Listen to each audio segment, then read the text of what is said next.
Në mjediset e oborrit të katedrales së Shkodrës nisi edicioni i parë i panajirit të librit Ban të Lirë, një ngjarje e veçantë kulturore që për 3 ditë me radhë mbledh shkrimtar, botues, artist dhe dashamirës së librit nga Shqipëria e Kosova në kryeqendrën e Veriut. Katedralja është shtëpia e Zotit dhe të gjithëve. Sot hap krahet jo vetëm për të lutur, por edhe për të menduar, për të lexuar dhe për të rritur në dituri. Sepse çdo libër që i flet zemrës dhe mendjes është burim drite që orienton hapat tanë drejt së vërtetës. Është farë që mbillet për të dhënë fryt kulture, dije dhe lirie. Në duart e njerëzve tashmë shikon më shumë smartphone që informojnë, por nuk formojnë, ashtu si e formojnë përkundrazi librat.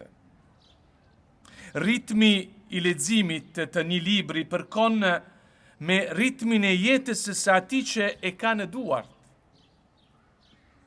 Prandaj edhe thuhet që nuk ka mik më të mirë, që është pikërisht libri. Epoka digjitale për shkak të një fluksi të jashtëzakonshëm të lajmeve të rreme, të fake news, po e humb çdo ditë besimin, po humb çdo ditë mundësinë për me kontaktu me njerëzit. Kontakti me njerëzit ka me ardhë dhe me u zhvlefsu, ka me pas një inflacion kaq të madh, sa që njerëzit do t'i kthehen edhe një herë kulturës së shkruar, kulturës së shtypur. E ne që përpiqemi ta marrim fort librin, përpiqemi të marrim fort pikërisht një këtë fill i cili do të ringranoj, do të rindez motorin e besimit tek dija. Në qytetin ku lindën shtëpitë e para botuese dhe dolën një plejade madhe kolosësh të letrave shqipe, nuk kishte më herët një panajir. Prandaj lindi zanafilla për të organizuar këtë periudhë, kur edhe qyteti një rritje të numrit vizitorëve nga trojet shqipfolse dhe vendet e ndryshme të botës.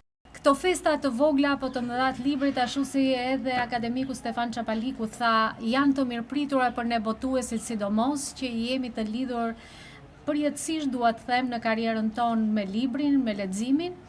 Por edhe nga lexuesit e shumë, se ende nuk e kemi humbur shpresën që kemi lexues që na ndjekin, edhe këtu në Shkodër, ashtu si gjithmonë e përherë, që në kohët më të vjetra e deri më sot, tradita e këtij qyteti e do që ta përqafoj librin dhe leximin.